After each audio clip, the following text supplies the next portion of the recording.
J'ai participé à un rapport sur l'accompagnement des bénéficiaires du RSA avec Mathieu Klein, le président du département de Meurthe-et-Moselle. Et la proposition d'expérimentation qui est faite aujourd'hui par la gauche regroupe un certain nombre de choses sur lesquelles on est d'accord. On est tous d'accord avec le fait qu'il faut plus de solidarité dans ce pays, plus de justice sociale, une protection sociale qui marche mieux. On est d'accord avec le fait que ça passe par beaucoup d'accompagnement. C'est souligné dans votre proposition, c'est souligné aussi dans les débats qu'on a pu avoir. Plus d'accompagnement qui soit le plus diversifié possible, c'est-à-dire social, professionnel, sanitaire, et qu'on puisse aller au plus près des besoins des personnes, de l'expression de leurs projets. Il y a deux choses qui nous différencient.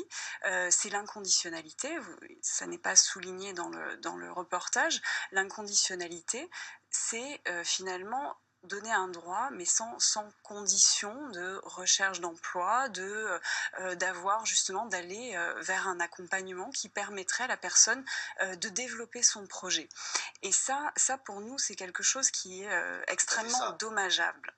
C'est quelque chose qui est extrêmement dommageable parce que aujourd'hui... C'est l'esprit droit et devoir, c'est ça que vous voulez mettre en avant? Oui, les droits et devoirs, on parle dans le RSA aujourd'hui d'engagement réciproque, et c'est bien finalement un engagement de l'ayant droit et de l'administration, de devoir justement proposer un accompagnement qui aide au retour à l'emploi, qui aide la personne à faire son projet. Donc première différence, c'est ça, l'inconditionnalité. Mais c'est important pour le non-recours, parce que aujourd'hui, on a déjà un non-recours aux droits eux-mêmes, au versement de la prestation, et si vous mettez de l'inconditionnalité, vous allez avoir demain un non-recours à l'accompagnement, qui est déjà très élevé aujourd'hui, très élevé parce que les départements doivent déjà mettre en place de l'accompagnement pour tous les ayants droit. Or, ce n'est pas fait. Les chiffres sont très importants. Il y a très peu de personnes accompagnées. 6 mois après l'entrée dans le RSA, 40% n'ont pas d'accompagnement.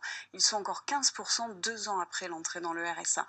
Donc cette proposition, déjà, une partie du texte peut être mise en œuvre. Un revenu de base et un accompagnement, ça peut être mis en œuvre aujourd'hui et ça fait défaut sur les territoires. L'inconditionnalité, pour moi, ça va renforcer le non-recours à l'accompagnement. Alors dites-nous juste votre